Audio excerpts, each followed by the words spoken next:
Siitingiilee bilbila keenya keessatti sababa hin beeknee fi wantoota garaagaraa tuttuquudhaan of jalaa balleessinee wantoota akka intarneeta bilbila keenya irratti akkasumas neetworkii bilbila keenyaatii fi akkasumas koodii wantoota garaagaraa waayifii bilbila keenyaa rakkoo nu jalaa uumatuuf akkasumas wantoota nuyi abdeet osoo hin gooneef sababa garaagaraatiin nu jalaa rakkoo ta'eef siitingii keenya keessa seennee qofa akkamitti sirreeffachuu dandeenya kan jedhu isin agarsiisa. Haga dhumaan na faana.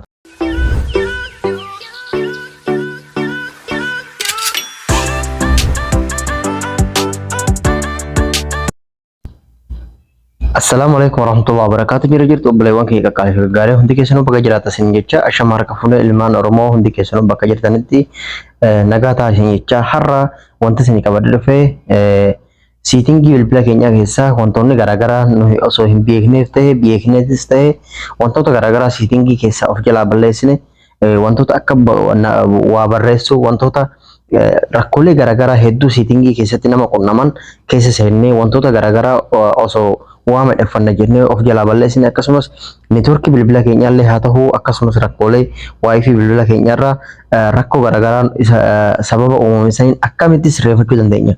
Waa tokko osoo bilbilli keenya nu jalaa hin badin osoo bilbilli keenya harka namaallee hin seenin ofumaa keenya viidiyoo tana ilaaltanii wantoota garaagaraa siitingii keessan waan siitingii keessatti wal qabateedha wanti isin jalaa baddee jiraate karaa salphaan akkamitti akka sirreeffatan isin agarsiisa. Haga dhumaan na faana tura. Hagasittuu like gochuun share subscribe gochuun YouTube channel kiyya na jajjabeessa like gochuun akka namoota bira ga'u godha isin jedha. TikTok kiyyallee haraa follow gochuudhaan na cinaa dhaabbadhaa isin jedha. Kallattumaa erga asseennee booda karaa gadii kanarratti bakka tana seennee jecha salphaadhamu ka biyya kullee ka abbumti fedhillee waa tana godhuu danda'a jecha. Erga asirra seennee booda bakka tanarra cuqaasna. Erga bakka tanarra cuqaasnee booda rest kee tana barreeffama rest tana asirra cuqaasna jecha. Erga asirra cuqaasnee booda ammas asitti wantoota sadii nuuf fide jecha rest l setting kee jedhu jecha wantoonni kun wantoota setting keenya keessa jiran fakkeenyaaf akka jalqaba irratti security setting kee jedhu language setting kee jedhu account wantoota garaagaraa akkasumas process data kee jedhuu fi setting for download kee jedhu apps kee dhufa kuni wantoota kana siniif sirreessa jecha yoo eessa tuqxan as tuqxan bakka tanarra tuqxanii koodii bilbila keessanii isin gaafatan. Koodii bilbila keenya erga isin gaafateen booda koodii bilbila keessaniitti galchisanii ergan koodii bilbila keenyatti godhan booda asirran dhaha jecha. Asirra erga dhoytanii bilbilli keessan cufatee banataa waa tokko akka waan bilbila keessan formaata gootanii isinitti ta'a. Irra deebiidhaanis immoo ammas kalammataarra ka argamu kunoo kana jecha. Kalammataarra ka argamu kun rest network setting jedhu kana jecha.